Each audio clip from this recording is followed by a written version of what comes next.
Yo, what's up guys? Pangusin nga pala ulit. For today's video, meron tayong babasahin comment dun sa comment section natin YouTube.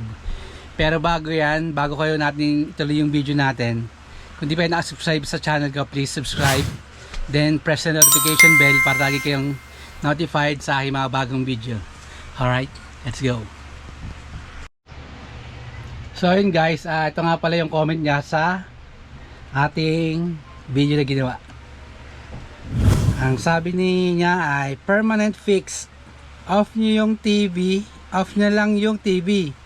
Tapos yung adapter ng M-Stick o yung mga Android box na meron kayo kagaya ng mga Xiaomi, yung mga basta kahit ng Android box. Tapos kung naalisin sa power source, hindi na yan mag-reset. PS, sana makatulong.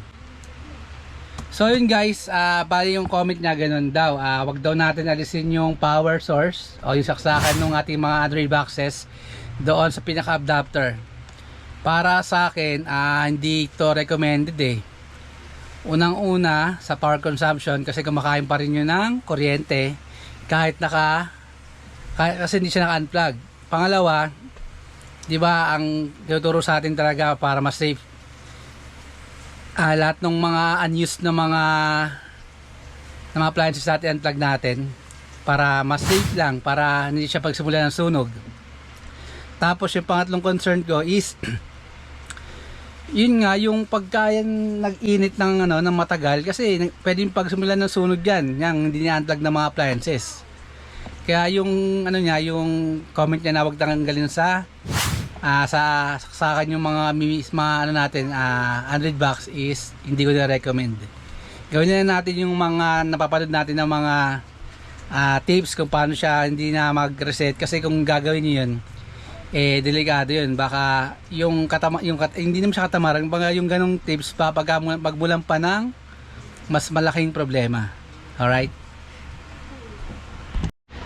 So yun guys, sana na kuhanin yung gusto ko iparating. Wag natin gawin yung wag i-unplug yung appliances kasi delikado nga yun.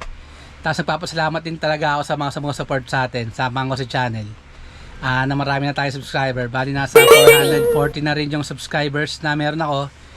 Hindi naman siya sobrang dami. Ang ibig lang sabihin na kahit pa paano umaangat siya. Nagpapasalamat ako sa support ninyo. So yun guys, sana pindutin niyo pa talaga yung subscribe button. Tapos kung nagustuhan niyo lahat ng mga videos ko, i-like niyo yung notification bell. Tapos huwag niyo sanang kalimutan na mag-like, mag-share at subscribe.